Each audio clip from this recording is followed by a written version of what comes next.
Welcome to State of the State, the roundup of policy and research for the state of Michigan, brought to you by the Institute of Public Policy and Social Research at Michigan State University and the good folks here at WKAR Studios. My name is Arnold Weinfeld, Associate Director for the Institute, and I'm joined today by economist Dr. Charlie Ballard, MSU economist Dr. Charlie Ballard, as well as Institute Director Dr. Matt Grossman. And obviously today, given the COVID-19 crisis, we are doing this remotely. Today, we're going to have a discussion of the impact of COVID-19. This conversation will be about its impact on politics and the economy. And Matt, in particular, the last month has certainly seen a lot of changes. But at the beginning of March, Michigan played a key role in the presidential primary race on the Democratic side. Our primary came after Super Tuesday when Joe Biden picked up a lot of steam, and that continued in a state such as ours the next week, which Bernie Sanders had won 4 years ago against Hillary Clinton. So can you talk a bit about the importance of the Michigan primary and how you see things moving forward in the primary system all the way to the convention, given the current situation? Well, the race is essentially over in the primary, but it's still in a suspended animation pattern because we aren't having any primaries while we deal with all this, and the presidential race has receded in the news dramatically while this takes center stage. But where we left off after Michigan, Washington, and the other states that voted that day is that Joe Biden was sort of on a glide path to the nomination. Bernie Sanders would start to have to win primaries by 30 or 40 percentage points nearly the rest of the way in order for him to actually have a chance to win a majority of delegates. So it's essentially over, but Bernie Sanders hasn't dropped out. And so we kind of continue this pattern. Meanwhile, the candidates have receded from the news quite dramatically, especially Joe Biden, who doesn't have sort of a role in the congressional process the way that Bernie Sanders does. And that has provided Trump with an opportunity. Unsurprisingly, by historical patterns, but surprisingly to anyone who's sort of watched the response up close, uh, Donald Trump is gaining in approval overall and in approval on this specific topic through the crisis. That's a normal pattern where people seek to believe and trust and hope for their leaders in times of crisis. It's not a huge jump compared to other leaders, including the governor, but it is still a bump in a close presidential environment. And how long? I mean, we have conventions when in July. I think the Democratic one was the end of July. Um, any thoughts on how this may play out over the coming months? I mean, everything that most things that I've been reading is that while a lot of folks are hopeful we can get back to some normalcy here in mid-April, that it's quite likely that rules about social distancing could go on for more than a couple of months. Governor Whitmer today was quoted on a radio show in Detroit as saying it's very unlikely that K-12 schools will be back in session this school year. And I know that I saw something about New York, New York City, which is the epicenter right now in this country for the pandemic, doesn't expect to hit its peak until mid-April itself. So what are your thoughts as to how this may play out in politics? Well, most states that are moving their primaries have moved them to the beginning of June. It may turn out that that's not good enough to get beyond the window, and it even may turn out that the conventions have to take place in some other kind of format. I think we can deal with all of that, but there's even concern about the November election and a possible comeback of the virus around then. And we did have the state just below us, Ohio, actually cancel their primary election on the night before in direct contradiction to a court. There is some concern that while we can move elections and adapt, being able to cancel elections is quite a scary political power. Now, you mentioned the bump that President Trump has gotten, noting that it's a normal bump in times of crisis. People look to their leaders, their president, especially on a national crisis. Any thoughts on how that could play out over the course of time? He gets an immediate bump right now, but I think prior years, even under 9/11, presidents get an initial bump, but then that seems to fade, does it not? Well, it faded, but it faded over a 5 or 6 year window slowly. This is a much smaller bump than that, so it could fade more quickly. Surprisingly, it's even among independents and Democrats, and it does appear directly tied to the president's increased visibility around the election, and there's even, I mean, around the virus, and there's even some sign that he's gaining in general election polls slightly as well. That's short term. It's a long way from now to November, and what we're going to be talking about with Charlie is likely to have much bigger impact on the president's chances than the initial response to the virus. That is, if we have a recession in the year of the election, it is a very bad sign for the president. So let's turn to you, Charlie. I know that you've been doing a lot of work, taking a look at a lot of different reports over the last few weeks. Um, where are we at right now? Well, if I could, before I get into that, if I could just follow up on some things that Matt said. One of the other signatures of the Institute for Public Policy and Social Research is the State of the State survey. And for more than a quarter of a century, we've been asking Michigan residents about their views of the president. And the highest ratings that we ever recorded were for George W. Bush in the first survey that we took right after 9/11. But that was a huge surge. As Matt says, that's different from a small bump that President Trump appears to be having. That was a huge jump in his popularity to over 75%, giving him favorable ratings. But then it did fade and fade and fade and fade. And the lowest ratings that we've ever had for a president were the last survey that we took before George W. Bush left office. So things can change rapidly over time. But to the economy, um,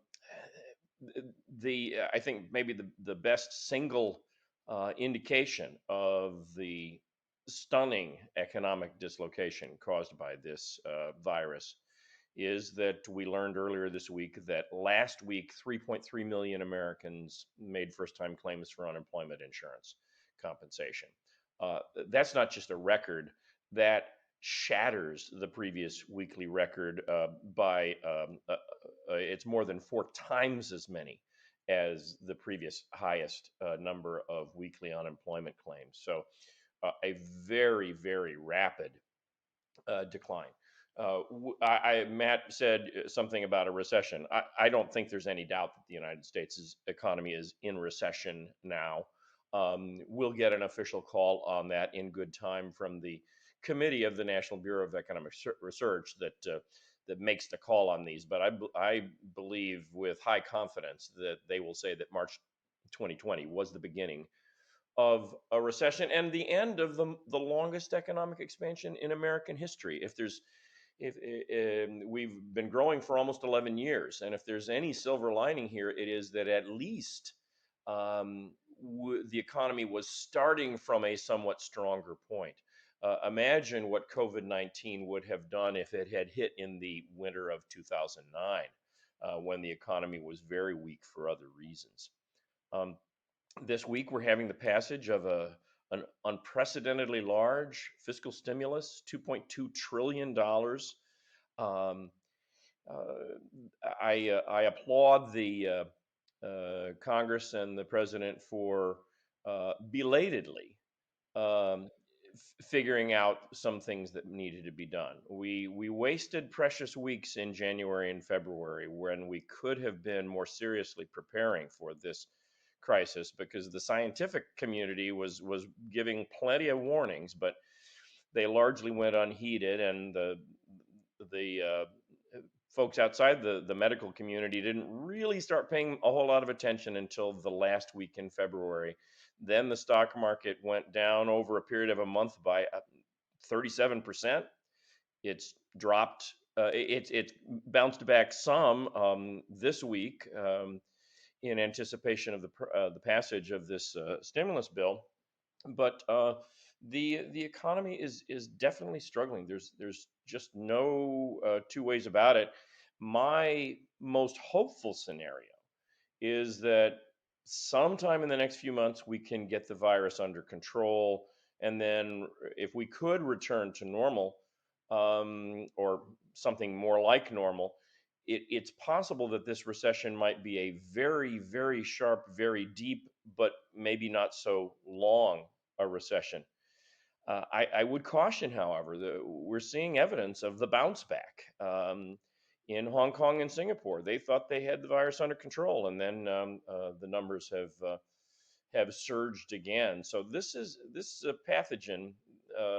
This virus is a nasty, nasty opponent. And Charlie, what are your thoughts about a second stimulus? I saw today Congresswoman Slotkin from Michigan mentioned that this might not be the only stimulus bill they need to pass. Any thoughts on that? I think this is all a work in progress. There's nobody who's ever been through a situation like this before. We're all kind of feeling our way along. And I have heard others say that this, even though 2.2 trillion sounds just astonishingly large, there may be the need for some additional stimulus later on. I think we'll have to see. I don't think anybody knows for sure. Really, everything depends upon how fast we can control the virus. And the epidemiological models suggest that this is going to be a challenge, but a lot of energy going into ramping up production of masks, personal protective equipment, ventilators, possibly finding a virus vaccine, although that's likely to take us well into 2021 at least. So we're trying on all sorts of fronts. I do think that this fiscal stimulus, it's not perfect. After all, it can't by itself fix the virus, but I do believe that it was a generally a good step, and I applaud most of the things that are in that bill. As contrast them with the Hoover administration's stance as the Great Depression got worse and worse in the early 30s, where they essentially did nothing. Here, we're trying to prop up the economy. So let's talk about something you mentioned there that listeners, I'm sure, are not very familiar with, but they've been hearing a bit about, and I think it's called the Defense Protection Act, Production Act, the Defense Production Act, that the president has invoked, but not used. Although he did use the power of social media early today when he tweeted quite strong language toward Ford and General Motors that they needed to get moving on making ventilators and masks. That they said they can make 40,000, but now have only promised 6,000, and they want top dollar. Matt or Charlie, how often has a president used the Defense Production Act? And do you have any thoughts as to whether or not the president might just go ahead and say, GM and Ford, this is what you must do, and this is how you must do it? Well, actually, a lot of commentators have been saying for weeks that they've been surprised that President Trump hasn't taken that action more forcefully and earlier to try to really put us on a wartime footing.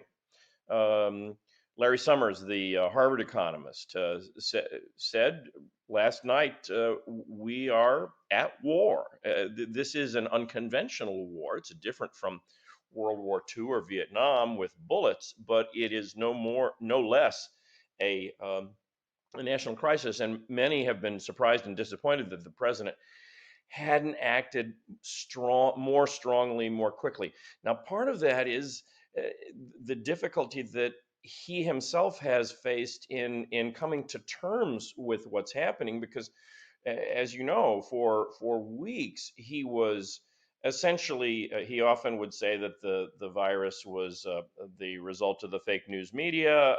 It was a hoax. The numbers were trivial. It wasn't going to be a problem, and if it is a problem, we've got it totally under control. So that rhetoric of his, which has been amplified in certain media outlets, that rhetoric makes it difficult. If you're saying on the one hand that that there isn't a problem, it makes it difficult to turn around and immediately say, okay, we've got to ramp up production. We'll see how that goes. Matt, any thoughts on the president's use of the Defense Production Act? Well, we haven't really seen much real action yet. I can understand that they had many voluntary opportunities come in to do things like make masks, and that it may be true that the private sector could mobilize to do that on their own pretty quickly. I think it's a pretty different situation when we're talking about transforming an auto factory into a producer of medical equipment and trying to have that done in the matter of a few weeks without some kind of centralized planning. So I think that's sort of what we're seeing in action. In terms of the stimulus, this was sort of like doing the Bush administration checks the something like the TARP program for the banks, except for the broader economy to back up the Fed, and the Obama stimulus, kind of all in one big bill. But it is not going to be nearly enough, especially on the aid to states and localities that are going to now face pretty severe revenue shortfalls in addition to spending needs. It is unlikely to be enough to tell all, they're essentially trying to tell all small businesses that they can continue paying their payroll and they'll get backed up by the government in forgivable loans. But again, the allocation to that was nowhere near what that would actually entail doing. So the chance that they have to go back to this, I think, is pretty high. Compared to the Obama era stimulus, they also didn't anticipate doing anything to kind of rebuild the economy. There's no infrastructure spending. There's really no energy transformation funding. Those were two big components of the Obama era stimulus. So those kinds of things are definitely going to be still on the table for coming back to. And then all these state governments are going to have to react in the middle of the fiscal cycle to huge changes in their budget and their needs, and all kinds of changes in areas like education and health that they're going to have to do quickly. Well, let's turn to you both make excellent points. This president has early on last week or so turned himself a wartime president, so it will be interesting to see how he moves forward. He's been hesitant to invoke the Defense Production Act fully. And Matt, you mentioned that states are looking for some kind of centralization to this. And certainly, I think that has been the largest criticism of the federal government right now. So we'll see how that plays out over the course of the next week. But another issue at hand that is near and dear to the heart of the citizens of Michigan is civil liberties. And I'm seeing a lot of discussion from business owners, golf course owners, who are wondering why certain businesses are able to stay open and why other businesses aren't. Terms being used like taking a private property and telling me as a private business owner what I can and cannot do seem to be popping up. If the social distancing and stay-at-home orders continue, any thoughts on how the public might react? Well, the public is reacting in all sorts of ways already.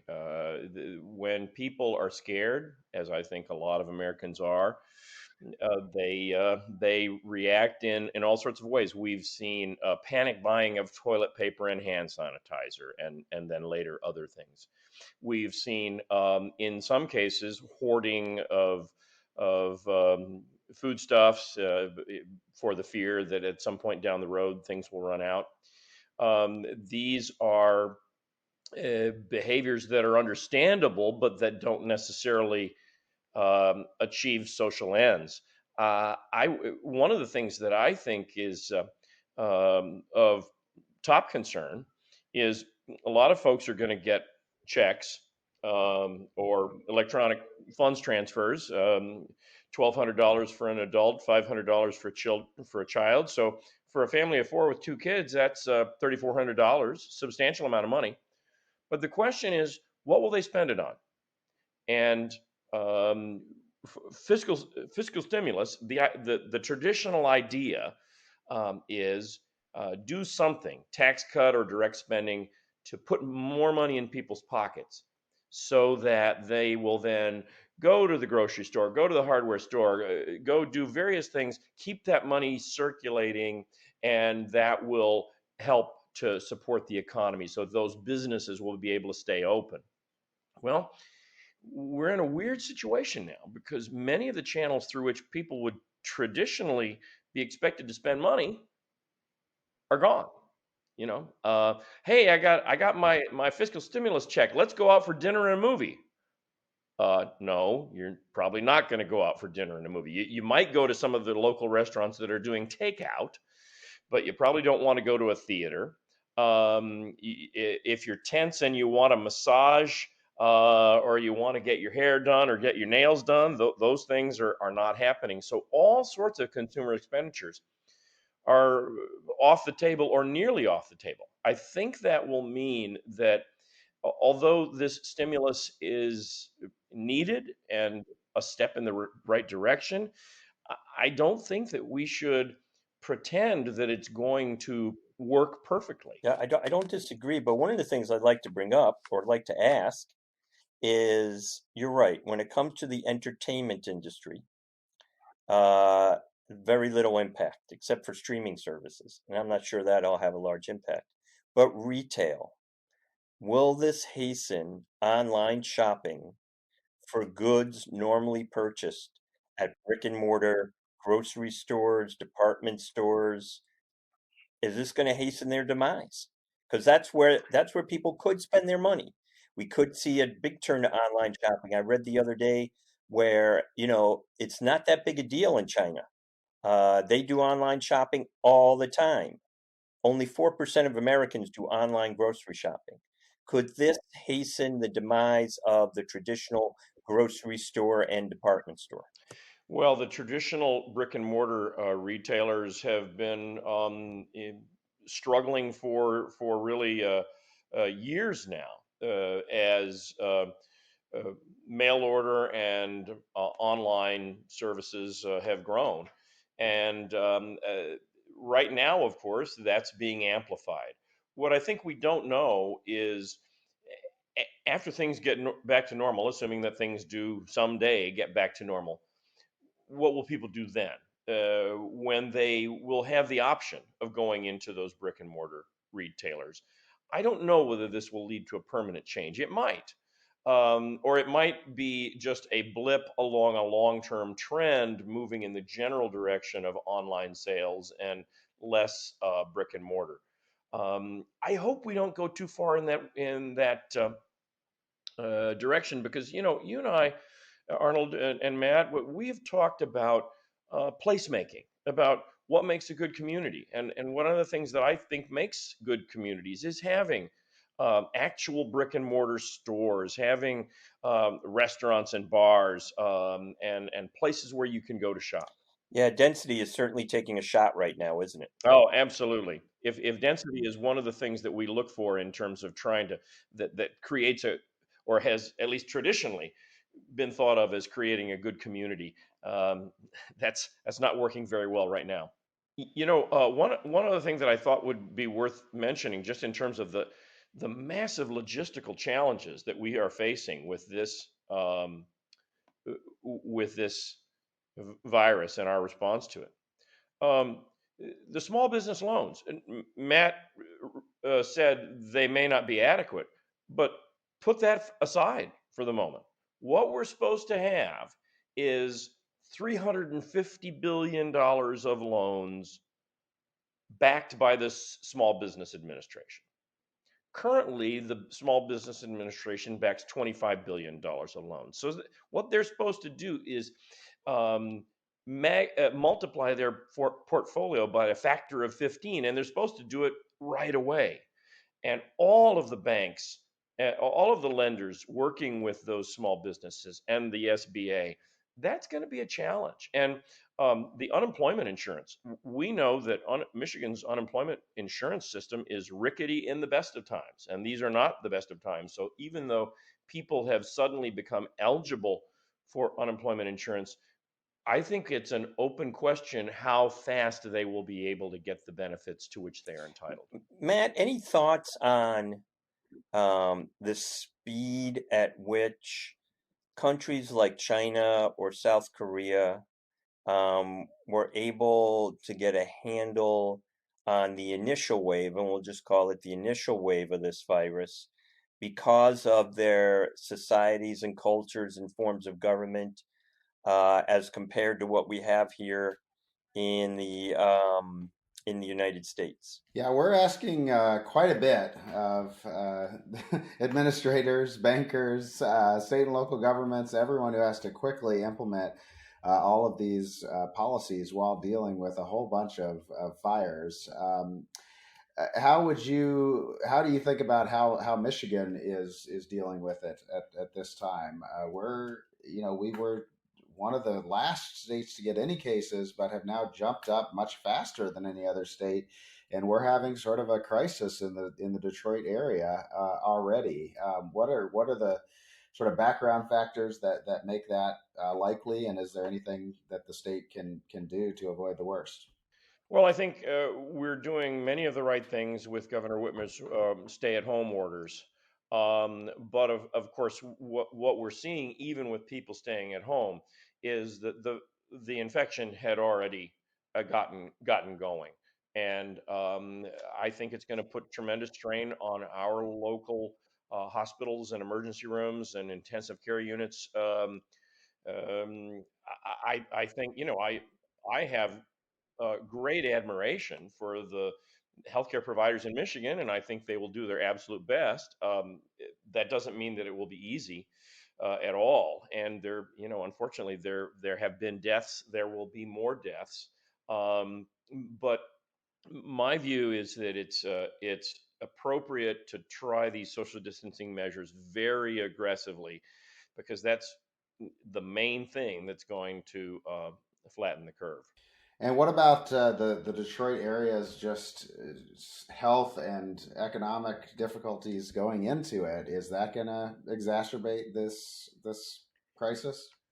Well, certainly. I think you look at Detroit, which has, of course, some very affluent neighborhoods, but which overall is a poor city.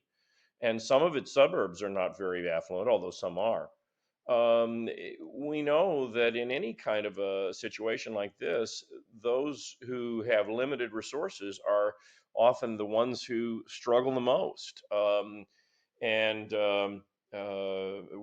we've seen data on the infection rates and the severity of the outbreak strong among minority populations.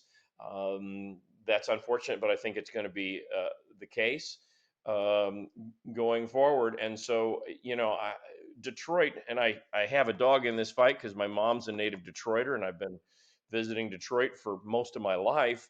Um, Detroit, had a 60-year decline, and it seemed that they were turning the corner. This is not going to help.